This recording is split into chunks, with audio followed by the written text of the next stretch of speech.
journal. Hélène Assabi.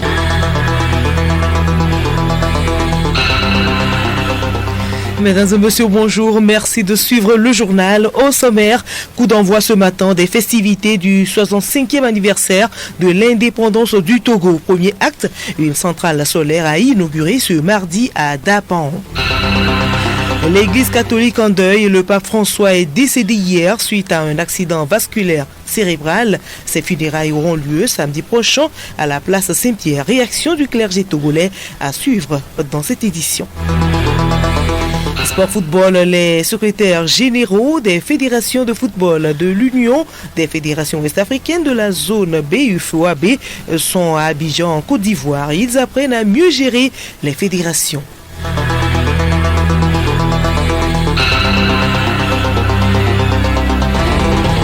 Radiolomé.tg. Auditeurs, une fois encore, bonjour. Le président de la République, Faure Essouzouna Gnassingbé, médiateur de l'Union africaine entre le Rwanda et la République démocratique du Congo, a effectué hier une mission diplomatique à Kigali pour les consultations avec le président Paul Kagame. Le chef de l'État togolais a eu des entretiens tête-à-tête avec son homologue rwandais sur les causes, les conséquences et les implications des différents acteurs régionaux dans le conflit armé dans l'est de la RDC.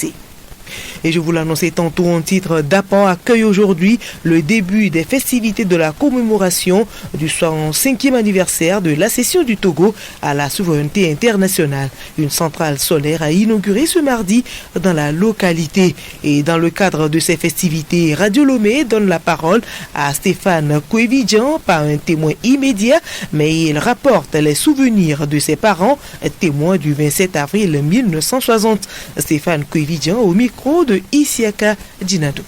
Il y avait le culte que nous tous connaissons. Il y avait la Juventus, le parti des jeunes togolais dont mon papa était membre, le professeur André Kouévidjian.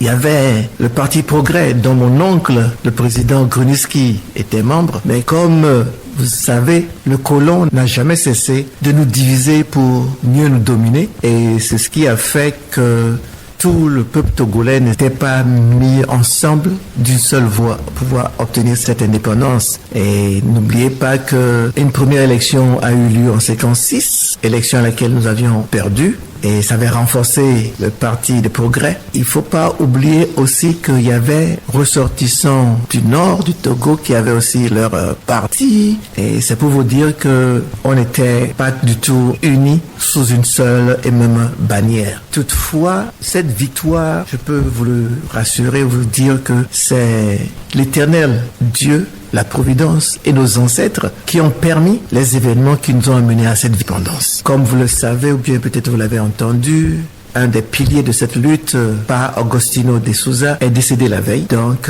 il s'est battu. Il était ce qu'on pouvait qualifier de notre Moïse, qui a vu la terre promise mais n'a jamais mis pied.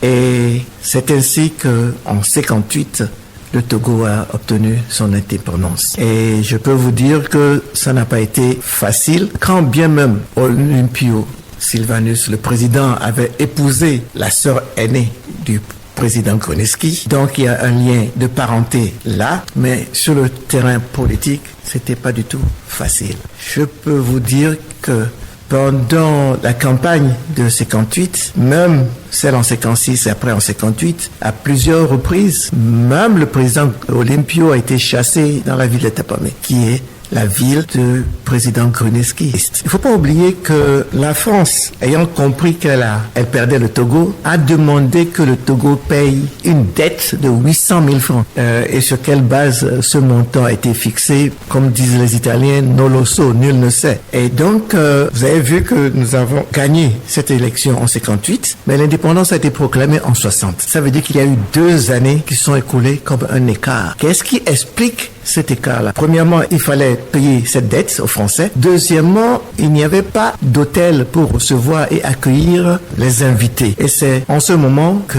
l'hôtel que nous connaissons sous le nom de Le Benin fut construit. En fait, on lui a donné le nom Le Benin, mais c'est pas son nom. Son nom est en Mina et ça se dit Les Bénin. Prends-en soin. Le blanc a cru entendre Le Benin, ils ont mis Le Benin.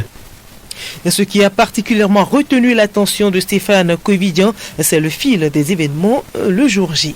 Maintenant, le jour de l'indépendance est arrivé au moment de la proclamation solennelle. Je peux vous dire, sans embâche, qu'il y a eu des événements spirituels qui se sont produits. Le président Olympe étant arrivé, déjà, je vous avais dit que la veille, le grand leader, par Agostinho de Souza, était déjà décédé. Ça, c'est déjà un événement. 2, il a fallu descendre l'ancien drapeau vert du Togo et monter le drapeau que nous connaissons aujourd'hui. Quand ce drapeau fut monté, il n'était pas totalement monté. C'était comme s'il était en berne. Donc, il a fallu que un de nos gendarmes, le jeune qui était au mât, puisse monter pour aller essayer de débloquer la situation et le monter. Sans oublier aussi que pour faire descendre l'ancien drapeau ne voulait pas descendre. Donc, il a fallu monter sur le mât et le ramener littéralement. Donc, déjà, ça donnait un pressentiment. Maintenant, quand vous venez au discours du président Olympio, il a cité un passage, un verset biblique qui dit « Sentinelle, que dis-tu de la nuit ?» C'est ça, c'est dans le livre d'Isaïe. Et il a répondu « La nuit est longue, mais le jour vient. » Et quand vous allez dans la Bible, au verset qui a été cité, vous allez voir que tout le verset n'a pas été cité. Parce que tout le verset aurait dit ceci « Sentinelle, que dis-tu de la nuit ? La nuit est longue, mais le jour vient. Et la nuit aussi. » Point final. Il y avait beaucoup d'étrangers, dont le maréchal Tito de la Yougoslavie à l'époque, plus d'autres responsables. Nos présidents voisins étaient aussi là. Ce fut une très grande fête qui a duré près d'une dizaine de jours. Suivons à présent le reste du programme de cette célébration avec Sylvie Lanson. Mercredi 23 avril 2025, à Lomé, 9h à 13h, inauguration de l'usine pharmaceutique à la plateforme industrielle d'Aditi Copé par le président de la République ou son représentant. Inauguration de NutriSource à la plateforme industrielle d'Aditi Copé par le président de la République ou son représentant. 15h, pose de la première pierre du projet intercepteur au Lomé par le président de la République ou son représentant. Jeudi 24 avril 2025, à Lomé, 9h à 13h, inauguration de Vivas, cadre aluminium à la plateforme industrielle d'Aditi Copé par le président de la République ou son représentant. Pose de la première pierre de l'usine de textile à la plateforme industrielle d'Aditi Copé par le président de la République ou son représentant. 15h, inauguration du centre de service Kekeli Djoli par le président de la République ou son représentant. Vendredi 25 avril 2025, à Lomé, 8h, messe catholique à l'église catholique. 9h, culte protestant à l'église évangélique presbytérienne du Togo. 13h, prière musulmane. À Dacha, 15h à 17h, pose de la première pierre de l'université de Dacha par le président de la République ou son représentant. Inauguration de Benhart, confection habillement par le président de la République ou son représentant. Samedi 26 avril 2025, à Lomé, 10h à 11h, conférence d'hommage aux grandes figures de l'indépendance au Palais des Congrès. 15h, cérémonie de décoration au Palais des Congrès de Lomé. 18h, ranimation de la flamme de l'indépendance par son Excellence, M. Faure Sazemna Gnassingbé, président de la République. 18h30, finale du Festival national des danses traditionnelles Festnad au CETEF. 19h, retraite au flambeau, jeu de lumière. Dimanche 27 avril 2025, à Lomé, 6h, 21 coups de salve. 7h40, arrivée de M. le Président du Sénat. 7h45, arrivée de M. le Président de l'Assemblée nationale. 7h50, arrivée de Madame le Premier ministre.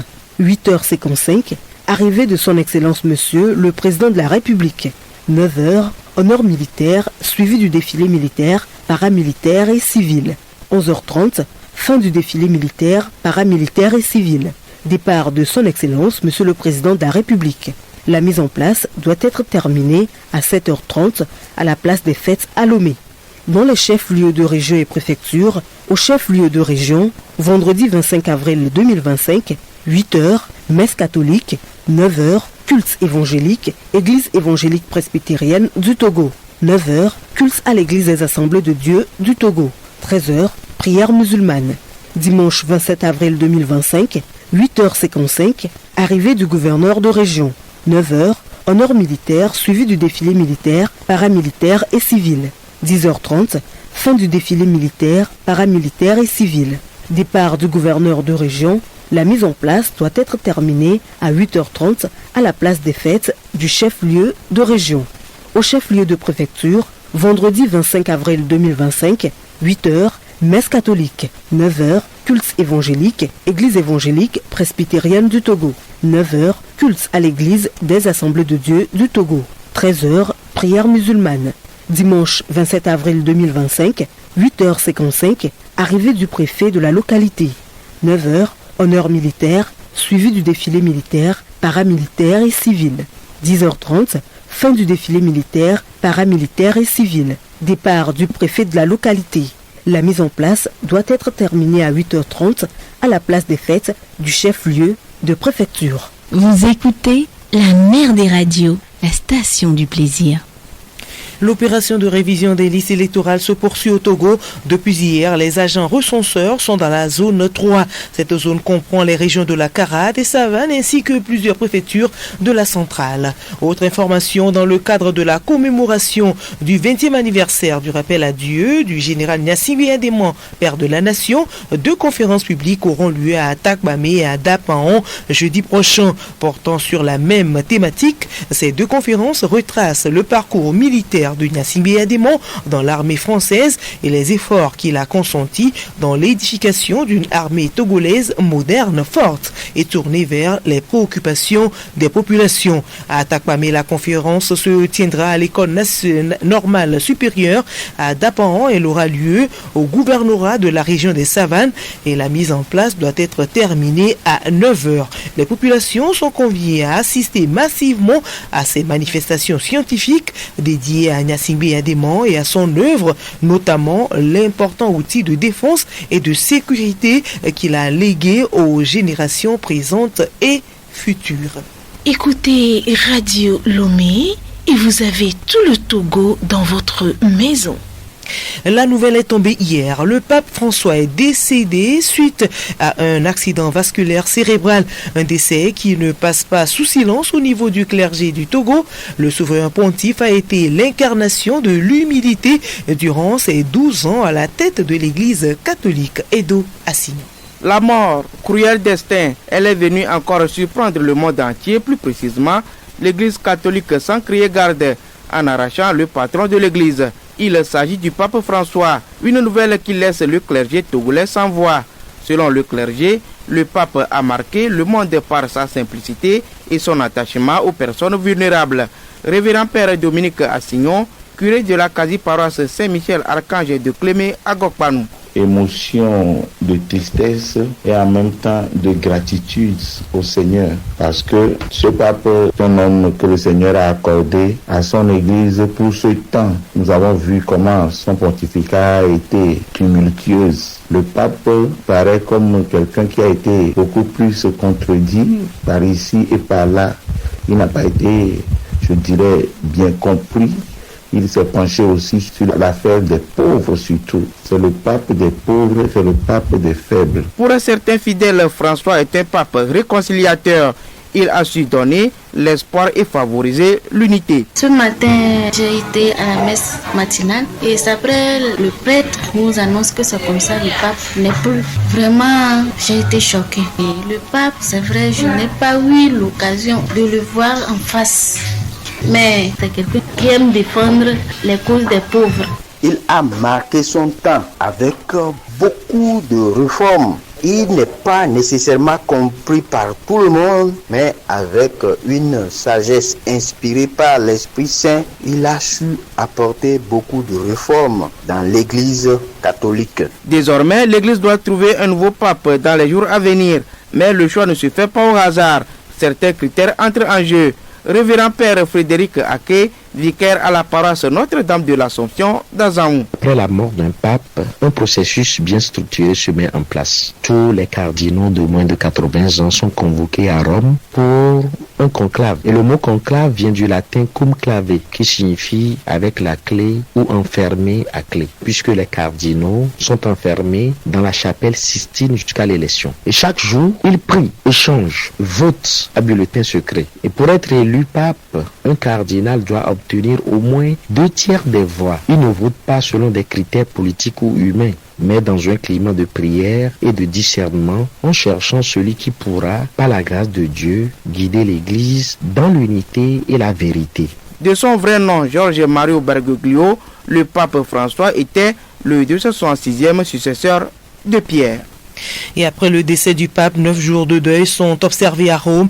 Chaque jour, une messe est célébrée à la mémoire du défunt. Les funérailles du pape auront lieu samedi prochain à partir de 9h, place Saint-Pierre. Dans son testament, le souverain pontife y exprime son souhait d'être inhumé à la basilique Saint-Marie Majeur à Rome. Et en Afrique, l'annonce de son décès a provoqué une vague de tristesse et d'hommage. Nous restons sur le continent pour parler du 50e anniversaire de la CEDEAO. Cette année, les festivités démarrent aujourd'hui à Accra au Ghana. Et au Burkina Faso, le ministre de la Sécurité a annoncé qu'une tentative de déstabilisation a été déjouée par les services de sécurité. Les comploteurs auraient prévu un assaut sur le palais présidentiel mercredi dernier. Une œuvre d'officiers et de soldats déserteurs qui seraient désormais en fuite vers la Côte d'Ivoire, considérés comme leur centre d'opération. Sport football, la Coupe de l'indépendance du Togo édition 2025 va se jouer ce 27 avril à Lomé. Deux clubs de la deuxième division sont choisis pour cette finale. Et sur un autre volet, les secrétaires généraux des fédérations de football de la zone UFOAB sont en formation en Côte d'Ivoire. Solim Lemon. Le séminaire de l'Union des fédérations ouest-africaines de la zone B, UFOAB, à l'attention des secrétaires généraux des fédérations de football se tient à Abidjan en Côte d'Ivoire. L'atelier de 2 jours qui a ouvert ses portes lundi prend fin ce mardi. Cette rencontre d'Abidjan est placée sous le thème « Au-delà du leadership ».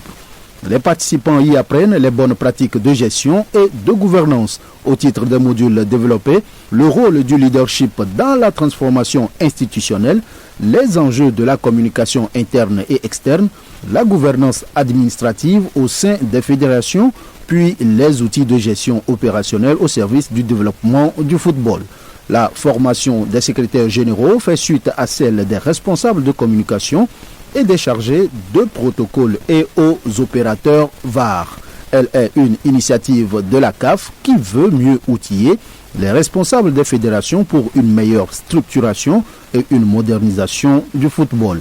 Le secrétaire général de la FTF, Hervé Tété Agodan, prend part à cette rencontre d'Abidjan en Côte d'Ivoire. Et pour finir, Semassi de Sokodé et Dito de Lomé sont les 2 clubs de la deuxième division qui vont disputer l'édition 2025 de la Coupe de l'indépendance du Togo. La compétition qui, auparavant, opposait des clubs de D1 Lonato et D2 après tirage au sort, se joue cette année entre les 2 leaders des poules A et B de la deuxième division. Ce choix de la FTF s'explique par un calendrier de compétition chargé. Robot Rouge contre Guerrier de Tchaoudjo. La rencontre aura lieu le 27 avril à 15h30 au terrain municipal de Lomé. L'entrée est libre et gratuite. Et nous terminons avec le résultat du loto matinal de ce mardi 22 avril 2025, tirage 254. Voici les 5 premiers numéros gagnants, 48, 44, 88, 30 et 21. 5 derniers numéros, 84, 47, 17, 39 et 67.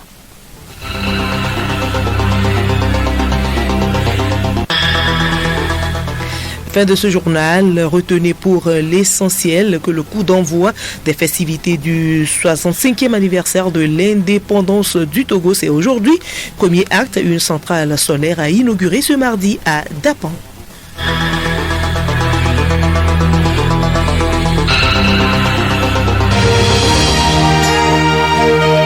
Radio Lomé, boîte postale 434, email radiolomé@radiolomé.tg. radiolomé.tg